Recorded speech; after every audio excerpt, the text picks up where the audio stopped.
Hey everybody, I'm Dustin Lewis with Chris Gordon on Ramblings of a Hellblazer. Good morning, good afternoon, good evening, and good night, listeners, wherever you are in the world right now. This is Ramblings of a Hellblazer with yours truly, Chris Gordon. Today I bring to you an actor who is known to many as Paul Revere from Sleepy Hollow, but he's also been in things like The Originals and Swamp Murders, and an upcoming TV movie called Killing Reagan, where he plays Ted Graeber.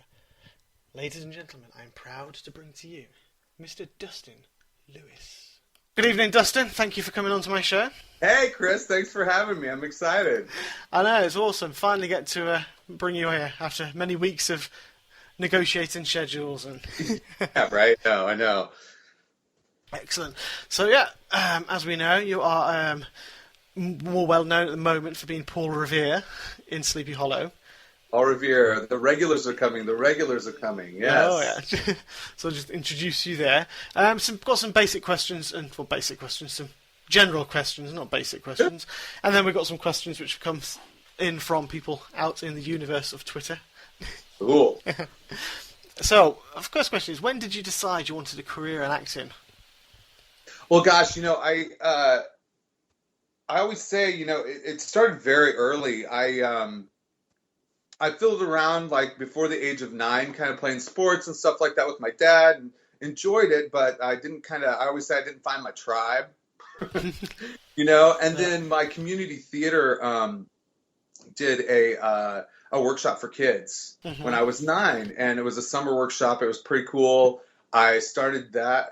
I did that when I was 9 years old, and then my first role was the nurse's page boy in Romeo and Juliet when I think I was like 9.5, 10. It was like right after, and I was hooked. And from then on, I couldn't stop doing it. I didn't want to stop doing it. So I can pretty much say from probably that moment, I knew that I was going to do something within the acting entertainment industry for sure.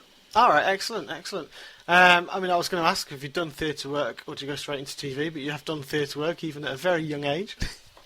Yeah, I did, and I mostly got drawn to musical theater. I sing, dance, and I used to dance more, obviously, when I was younger. But I have over a 20-year career in the musical theater industry. So oh wow! The bulk of my career. Yeah, so. I love it. I love all aspects of it, but that's what's been the bulk of my career. Fantastic. What kind of musicals have you been in? One of my favourite things of all time and pastimes is, me and family now got my son into it as well, is to go and watch a good musical.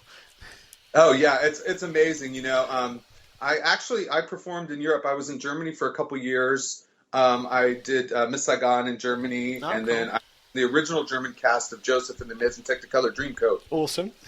Yeah, so those are two things. Then I toured with a show that Michael Jackson produced called Sisterella. But over the years, I've done countless productions, anything from like White Christmas to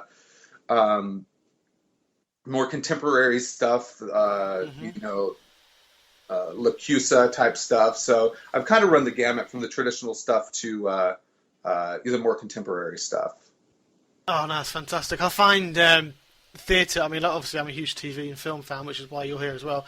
It's because, but, theatre has got to be, I think, for me, personally, is one of my biggest loves. I think I mentioned it to Erin as well. When I was younger, I did stage work as well. I did qualifications in drama and theatre, and I wanted to, I'd have loved to carry that on at the time. Get back there, right? Sorry?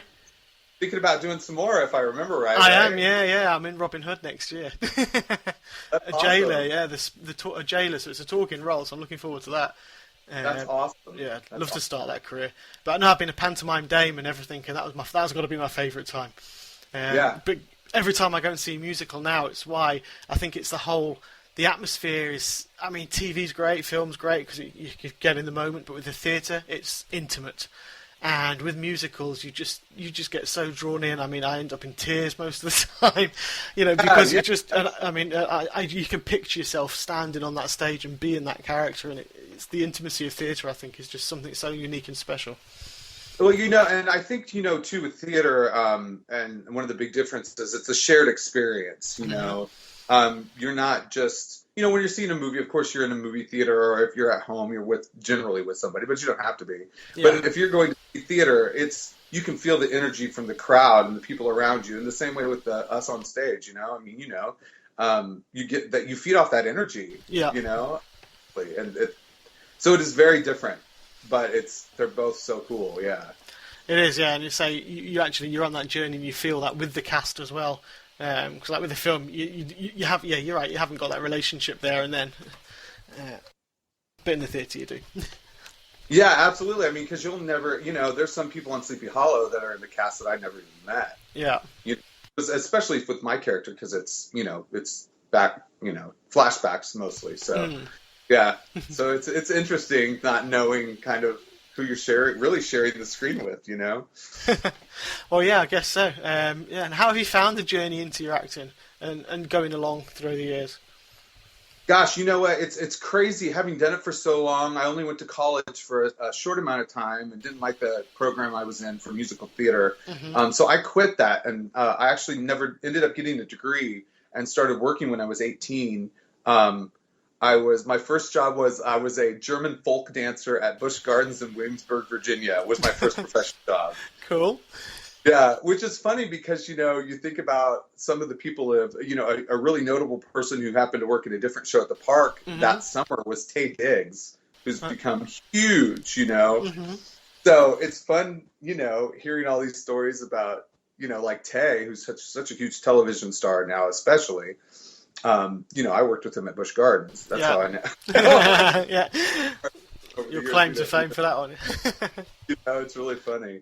But it's such a cool journey, and I'm really happy that I but made the decision really to do television and film a bit later in life. I just feel more settled in it, and I think there's a confidence you have to have within the TV and film industry, because you're a little bit more limited at what you're doing, and there's a lot more rejection. I feel like in the TV and film world, we can audition anywhere from 1 to 8 times a week, depending on the week. And out of those weeks, you don't necessarily book a lot, which especially if you're starting off, So it's an interesting transition, and you have to find the love in every moment of all of it. So, but it's been cool, man. I've been so fortunate I've worked for cruise lines too. I worked for Royal Caribbean Cruise Lines. So I got to travel, around half the world anyway. Like go to the Amazon River and stuff, South Africa, and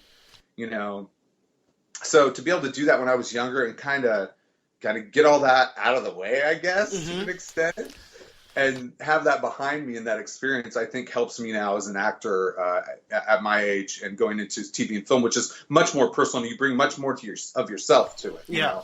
They're booking you when you book TV, really. Or film, than like some crazy character that I do in musical theater sometimes, Yeah.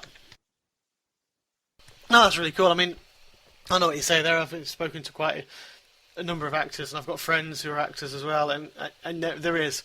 I'll draw back on that. The rejection. It's a cutthroat industry to be in. You do. I think.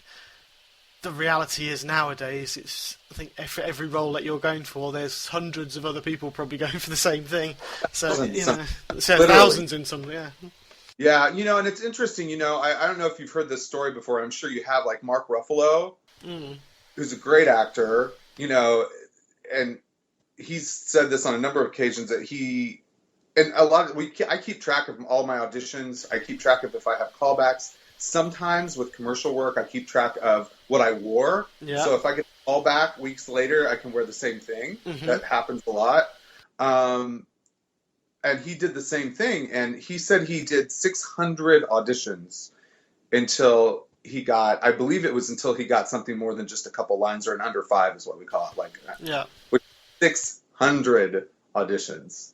That's that's going to 600 job interviews. I know, yeah. I can just imagine. It's bad. That's pretty intense. But it's part of our job. That's what we do. I mean, everybody does it. It's not just people who are beginning. I mean, people still that are well known still have to audition. God, yeah. I mean, Samuel L. Jackson or someone, they're still gonna have to. God. Yeah. I mean, for certain things, Some people pick themselves. That's against certain things, but. some people pitch themselves for things like Kate Winslet. I love this story recently about the, oh my gosh, what's the movie about Apple guy? Oh, Jobs. It was just called Yeah, Jobs, yeah. wasn't it? I think, yeah. Jobs movie that came out. She went after that role. She wanted that role, and she put a wig on and put glasses on to make herself look like that character. Yeah. And she pitched herself to the producers, which we obviously don't have that. You have to be Kate Winslet to be able to send a text to the director with that, or whatever. But how cool is that? Oh God, yeah. Yeah, yeah. If you don't ask, you don't have. How do you know? Well, yeah, exactly. It's kind of like me asking you guys. If I don't ask, I'm never going to know.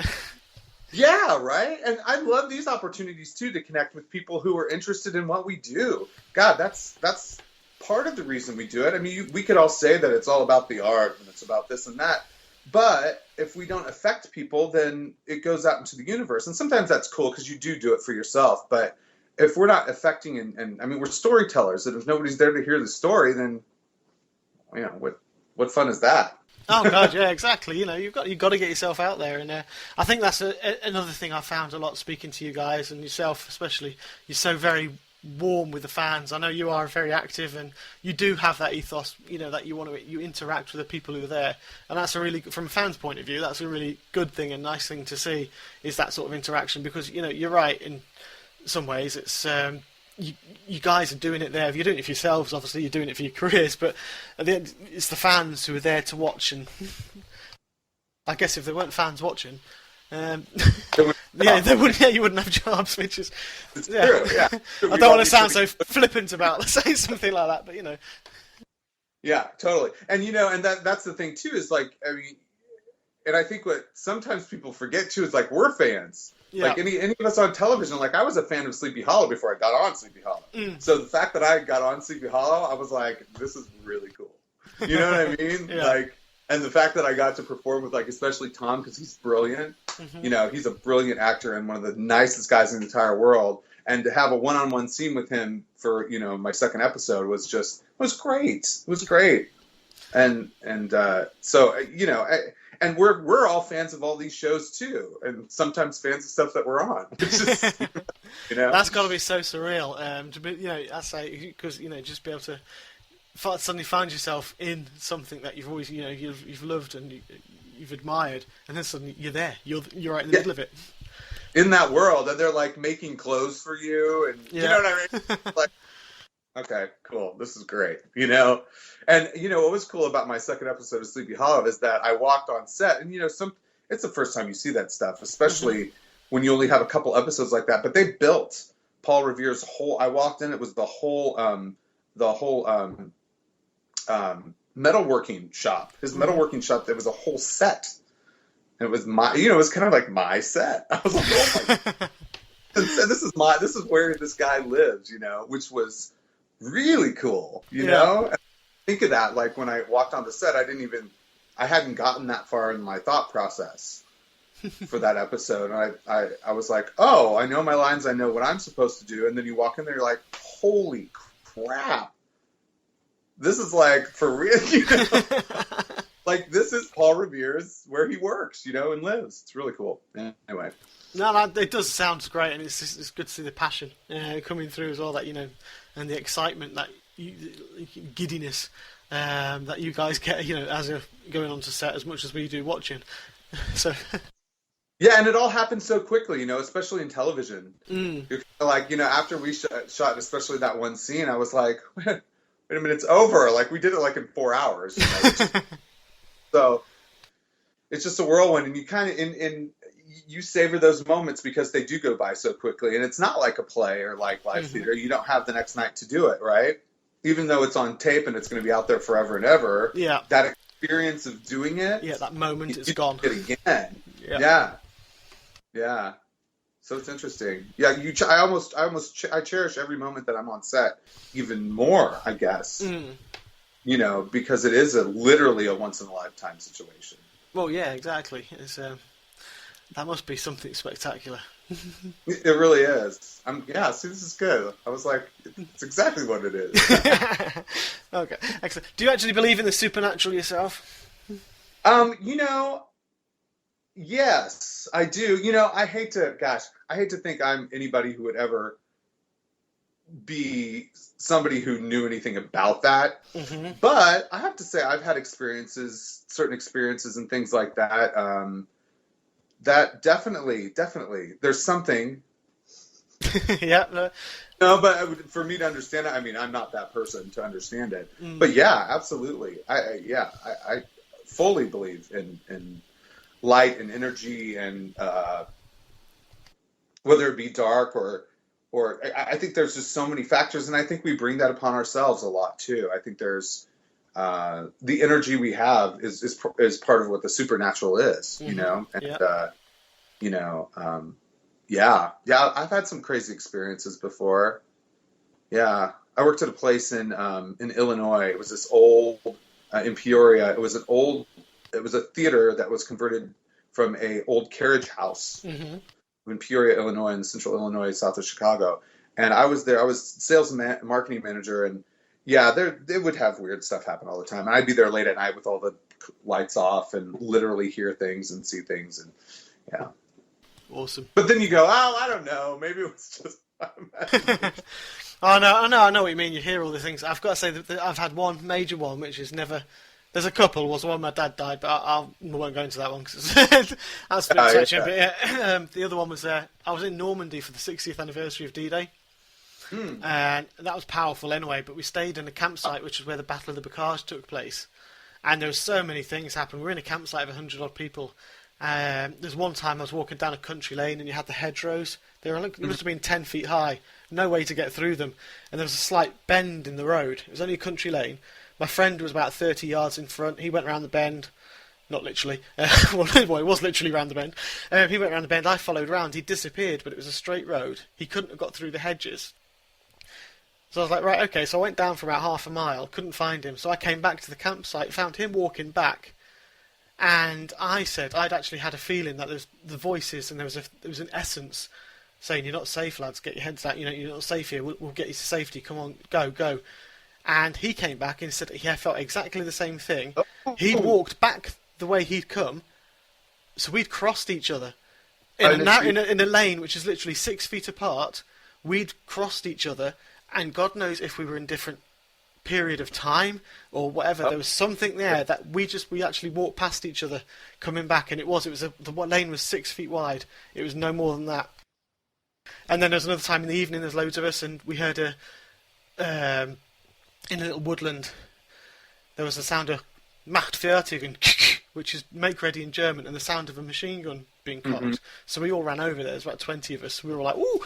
So we went over to see what it was. Nothing there.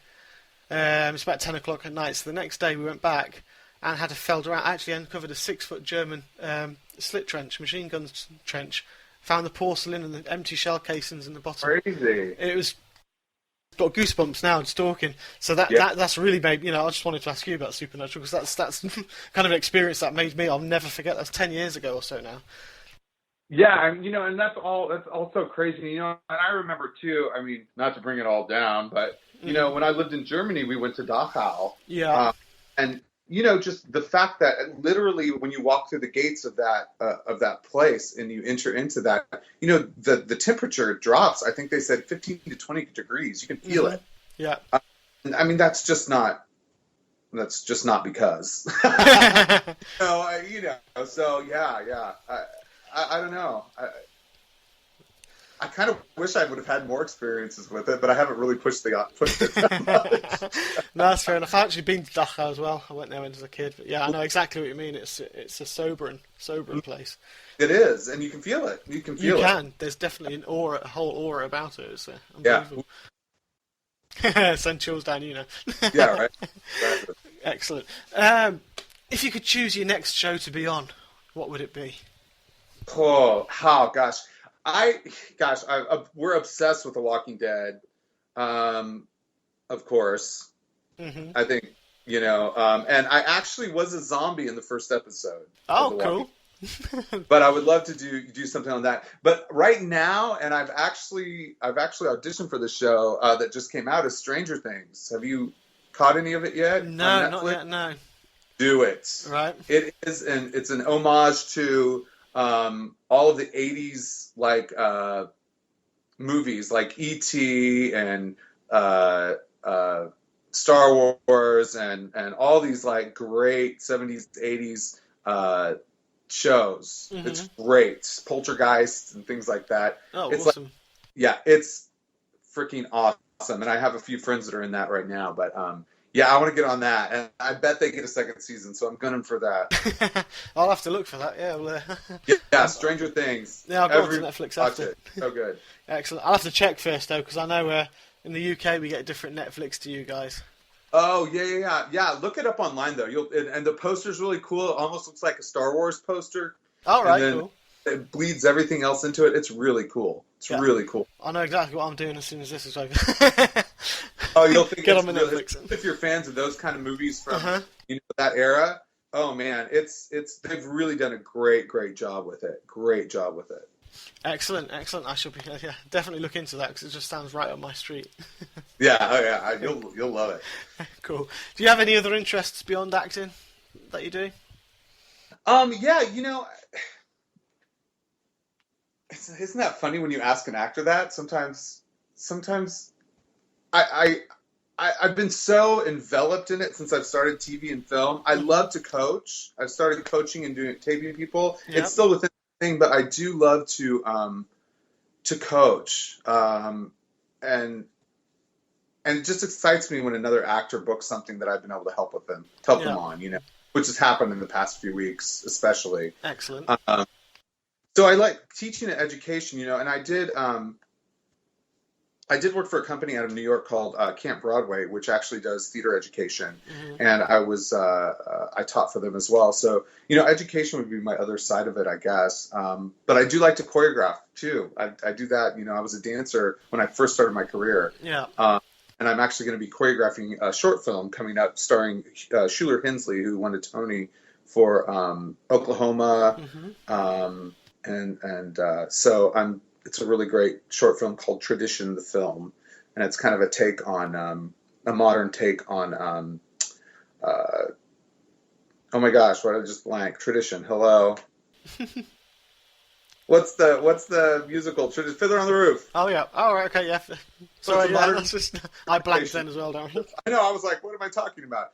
So you know what? I mean, within the industry, I think everything that I like to do is pretty much. I love Disney World. Yeah. How about that? Fair Theme enough. park. We're going out to LA tomorrow. So going to Disneyland and going to Universal and all that stuff. So I love roller coasters. So Awesome. we're doing lots of rides. Cool. I was in Florida about, oh my god, it must be 7 weeks ago. That's right. End of May, yeah. That's why, but one of the reasons why my schedule couldn't hit me yours at the time, yeah. Yeah, I forgot. That's right. Yeah, so I went on that new one down at SeaWorld. Yeah, there's a new one at SeaWorld, a new roller coaster. And Oh, cool. Is it the Manta, I think it was? It was only open a pre, where they get the guests to come on, and if you don't fly off the end and die, then they'll open the ride for good. A tester. So yeah. Yeah, we did a promotion one time at Busch Gardens. I was like, what? I was 18 at the time, so I thought it was really cool. But we did. It was I think they were. I can't remember if it was they were doing filming or just taking snapshots. But we rode it. I think so long ago. I think we rode it like 25 or 30 times back to back. Oh, sick. We were so sore. Oh god, yeah, no, there's nothing like a good roller coaster. Love it. Yeah, excellent. I've got to go to the ones in LA though. I've not been to the ones in California. It's a bit too far for us to get to at the moment. Yeah, both ways. Yeah, there's no good way for you guys to get there. No, we're screwed. Excellent. What kind of future plans do you have? And if you've got anything that you can talk about that you've got on the horizon? Yeah, I just shot Killing Reagan, which is based on a Bill O'Reilly book. He's done it's for on the National Geographic Channel. Yeah. And so his other ones he's done Killing Kennedy and Killing Jesus and killing, like his books have been, it's all about killing. Or about assassinations or attempted assassinations or that type of thing. Yeah. And Yeah, so I got to shoot with Tim Matheson, who's awesome, and with Cynthia Nixon from Sex and the City, and Hmm. Broadway star, and she plays Nancy Reagan, and Tim Matheson plays Ronald Reagan. It was great. So that comes out in the fall. I don't know if they've set an exact date yet, but that'll Right. be running on National Geographic Channel. All right. Okay. Yeah, and I play an interior designer that redid the White House. He actually lived in the White House for 9 years. It was kind of a big scandal because they spent so much money in the Wow. 80s. Yeah, it was fun. And then on What Would You Do with John Quinones? I don't know if you guys get that. It's a hidden camera show. Right. I don't think we do. But I'm going to be doing that on July 29th. Excellent. So, yeah. Cool. No, that sounds great. That sounds great. Got a couple of projects to come up. We get the Geographic Channel as well, so I'll keep an eye out again. Sit there and say, I know him. Yeah, right? There he is. Yeah. It's an interesting. They did a really, being on set and just seeing the look of it, and just from hearing other friends that are on set with it, said like it'd be pretty incredible. And their story's cool too, Nancy and Ronald Reagan's story. Yeah. Is interesting. So. Well, yeah. I mean, there we go. Yeah, you never know. You could be a president in the future. Look at America right now, folks. I can't say anything. I might as well run. Yeah.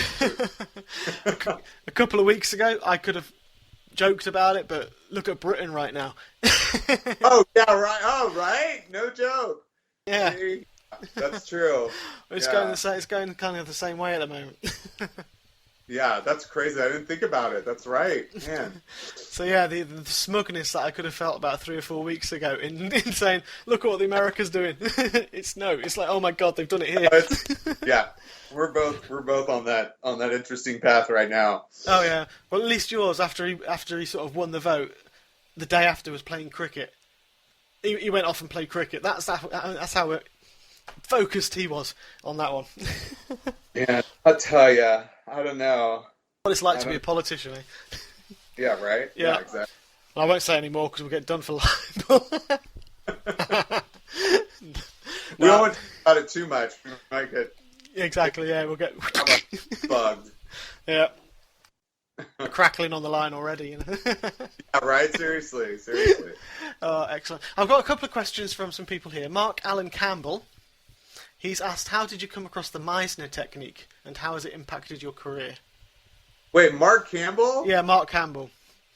What's his Twitter handle?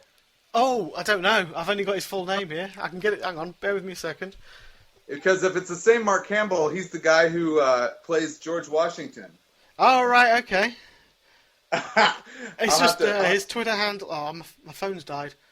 Oh, that's all right. Mark my words, GA.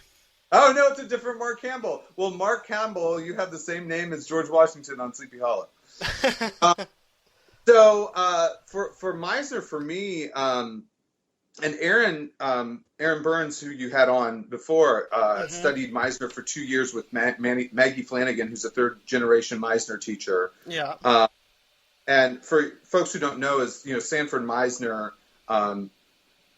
is one of the main techniques that people study. Mm-hmm. There's several others, but coming from theater, where we're so presentational and musical theater, that is, and I was kind of sitting and evaluating what I thought I needed for television and film, especially for me as an actor personally.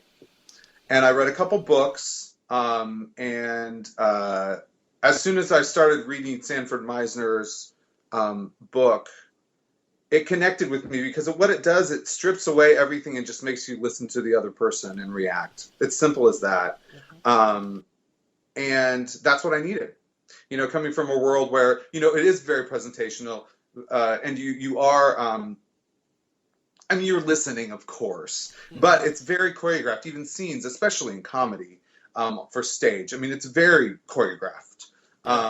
You don't change things a lot. And with TV and film, emotionally and with different points of view, you do have the opportunity to change things on different takes. And as long as you're listening and your heart and your mind and everything's open just like we're having a conversation, we all react to things in different ways. And as long as you're listening and truly listening to the person, that makes it real. And that's why you have to be on TV when you have a camera stuck up your nose. And it gives you, it frees you up. It frees you up to not worry, because you know that you've done your prep work, you know your lines. All you have to do is listen and react. It's simple as that. It simplifies and helps you get out of your head. You know, we all get too analytical because we're worried about how we look and if we know our next line and this and that. If you're listening, you know, and it's a foolproof technique to get you to listen and react simply, easily, and honestly. And that's what drew me to it, because I knew that's what I needed. I'm an emotional person anyway. So, you know, that part wasn't as hard for me, but the truly listening and not worrying about the other crap that's going around on the around you, really, in TV and film, because there's so much going around. Like, you got cameras here and people here and this and that and blah blah blah. That's how I ended up with the Meisner technique. So I found Erin is, I consider, the top teacher in town of Meisner, the most original. That she sticks to, you know, Sanford Meisner's teachings, just like Maggie Flanagan does in New York. I met her. I audited the class. I read the book. You know, I made sure that was the right fit for me, and it was. It was. And I actually substitute teach for her now as well. So. Oh wow, that's pretty cool. And I mean, I've spoke to Erin, and I know what she's like as well. So you know, and you've got very much the same sort of vibe. So it's great to see that sort of thing. I think there's a difference. Is it the Meisner? It's like the difference between like a passive listening and active listening. It's because passive listening, you just sort of, you're not. Like you say, you've got everything going on, and you're listening, but you're not there. You're not in this, you know. And active listening, obviously, I'm trying to put it from an IT point of view, which is whatever in my background. And it's like active listening. You're listening exactly to what the people are, and you just block everything. Yeah, it's what Meisner calls is public solitude, right? So public solitude is where, you know, no matter what's going on around you, you can be. It's like when you're brushing your teeth by yourself in the bathroom. Yeah. Now that's, just imagine having a crew of 50 and 4 cameras stuck up your nose. But you still have to be just brushing your teeth like you would normally in your bathroom when you're by yourself. And, you know, that's something very, very hard to do at first, until you can own it and just be, and not care what you look like or sound like or whatever. Yeah. Another thing that Meisner does too is you use your imagination within the technique, and you don't draw from, you know, it's not methods. You don't, it's not emotional recall either. So you know, I say to my friends and family, I've put you in some really awful situations. You know, kidnapped by terrorists, all kinds of stuff. So you can create that real emotion, but you're not like digging up when your grandfather died, or you had a dog that died, or you know, and it's just a different technique, and it's different for everybody else, because for me, those emotions get numb after a while. It's just like time kills. So if you're bringing up something every time you need to cry or be upset, eventually it's not going to work. It's not working. You have to try and find something else from your life. And who wants to dig up all your crap? Well, yeah, true, yeah. Stuff that's in our imagination, it's much, you know, it's number one, our imagination is endless, so you can do anything you want with it. And that's what attracted me too, is not having to dig up my, you know, all your demons, I guess you could say. Well, yeah, the danger with that is you could dig them up, and then you can really get yourself too involved in it and just forget where you are completely, and just, you know, lose yourself in that. Yeah, and you know, and this is an Erin thing too. You know, she says in her class, she's like, you know, what I want to be able to do is, if, you know, we all, I love what she says. She's like, I want us to be able to have crazy connections, you guys to get mad or whatever happens in class, but it's not real. So we can go out and have a beer afterwards. Yeah. You know what I mean? Don't carry that either depressed mood or that angry mood out. You know, you did your job, came in, did your job, done, next day on set. You know, and learn how to do that. And it's different for everybody. I mean, we sometimes that on set and in the moment, maybe something not clicking, and you need to do whatever you can do to produce that emotion and to live in that world. And you know, who's to say that? I don't know anybody that uses one one technique and only uses one thing throughout a whole performance. I mean, I think that's silly. But for me, Meisner is my base technique, and then if I need to pull in other things, then I do. Okay, sounds really good. It sounds a great technique to sort of do as well and focus on Yeah. and incorporate into your career, into your life for that Yeah, kind of thing. yeah. I mean, it's going through class too is you learn a lot about yourself. I'm sure you do. Okay, Serena Volpe has got a question here. It's actually the last question I have for you this evening, or today, or this morning for you, or this afternoon for you, isn't it? Yeah. Is there any character you've played so far that you can relate to, or you really relate to? Man, that's a tough one that I really relate to.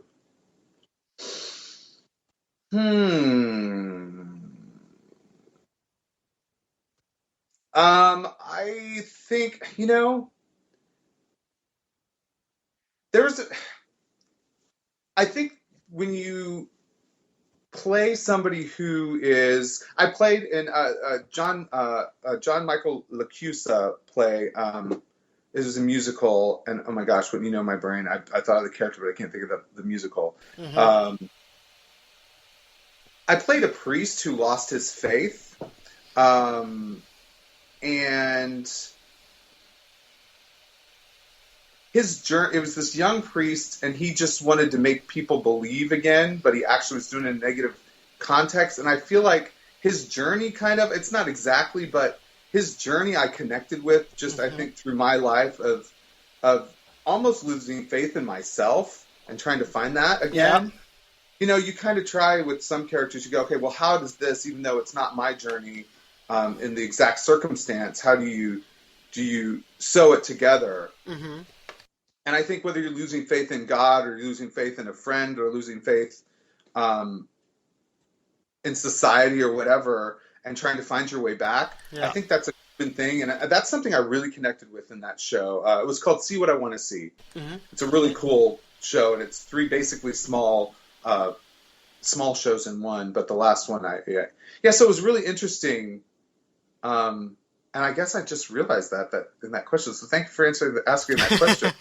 So it's like, gosh, that's really hard to say. But I really think that role about finding the truth again, and the truth probably within yourself, I guess. Yeah. Okay. I think that would be fantastic answer. Okay, and just to close it off and round it off, is there anything that you'd like to just sort of say to anyone who's an aspiring actor, or to in your fans, people who are listening? Gosh, you guys, I think for anybody who's doing this, all in all, for TV and film, I've only been doing TV and film for 2 years, but I've had over a 20-year career within some portion of the industry. Mm-hmm. And gosh, and I honestly believe this, just never, ever give up. If it's truly the only thing that you can do, and be happy. If it's not the only thing you can do something else. And I've heard that many times, and it's true. If you want to do it as a profession, gosh, if you want to go to community theater and do that just because you want it to be part of your life, absolutely. But if you commit to doing this as a career, don't give up on it, because you eventually, you're going to come out on the other side if you're not already on that trajectory climbing. And visualize and know where you want to be. I think having the positive energy and being self-affirming every day is hugely important in this business. And gosh, and I just think it's so cool getting to connect with you, Chris, and just all the fans on Twitter and whether it's or Instagram or whatever. But Twitter's been really cool for me, and I always kind of went, oh, it's Twitter, Well, I had that feeling last year, yeah. I started doing this and meeting like you and like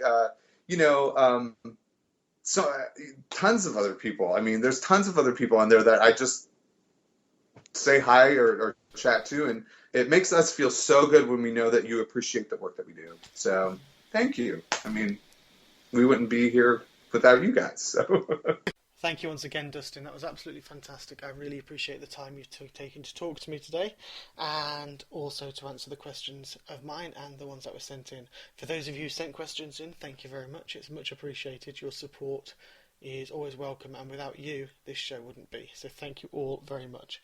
This has been Ramblings of a Hellblazer with your host, as always, Chris Gordon, signing out.